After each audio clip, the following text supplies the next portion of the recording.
আপনিও শুনুন দাদা। তো তো আসছে।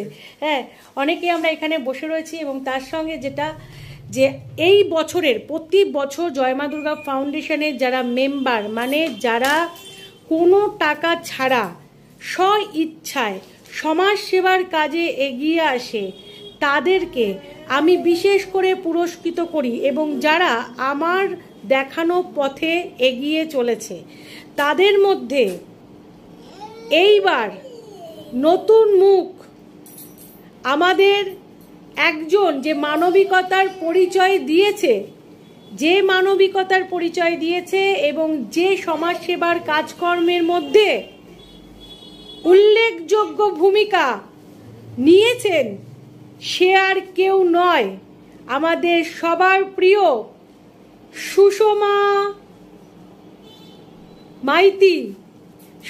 মাইতিকে আমরা বেস্ট মেম্বার এইবার ঘোষণা করলাম। জয় মা দুর্গা ফাউন্ডেশনের আমি চেয়ারপারসন হিসাবে। আপনারা জানেন আমার আর একটা পরিচয় হচ্ছে জয় মা দুর্গা ফাউন্ডেশন একটা সোশ্যাল ওয়েলফেয়ার অর্গানাইজেশন।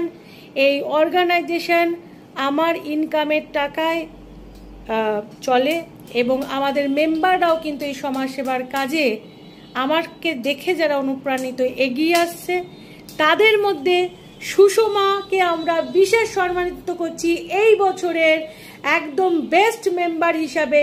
কারণ পূজার বিয়েতে সে পুরো মন কেড়ে নিয়েছে সবার। পূজার বিয়েতে এসে অত দূর থেকে এসে পূজাকে গিফট দেওয়া, মানে তার শুভকামনা করা এবং তার সঙ্গে সারা রাত জেগে থেকে গানের লড়াই, একদম আমাদেরকে এন্টারটেইনমেন্ট করার সঙ্গে নিজে হাতে সবার খাওয়ার রান্না করা, বিশাল পরিচয় দিচ্ছে। আর এর ছাড়াও কতগুলো জিনিস বলি, অনেক ছেলে মেয়েদের, এই যে দেখতে পাচ্ছেন ওর ছেলে রয়েছে রোহিত, এবং অনেক বাচ্চাদের কিন্তু ও মোটিভেট করছে, নিজে মোটিভেট হয়েছে, একটা পুরো হোটেল চালাচ্ছে, ইনকাম করছে, নিজের পায়ে নিজে দাঁড়িয়েছে, নিজেকে অনেকটা স্টাবলিশ করেছে। শুধু তাই নয়, বহু মানুষকে ইন্সপায়ার করছে যাতে ধর্মপথে চলে।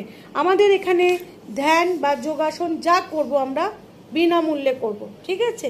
এবং আজকে এই শাড়িটা এর জন্য সে আমাদের দোকান থেকে আজকে চয়েস ছিল যে বেস্ট মেম্বার, সে নিজের চয়েসেই কিন্তু শাড়ি কিন্তু সে নিজে নিয়ে নেবে। আমার যেহেতু এখানে শাড়ি ছিল বলে এটা সে নিজে চয়েস করেছে।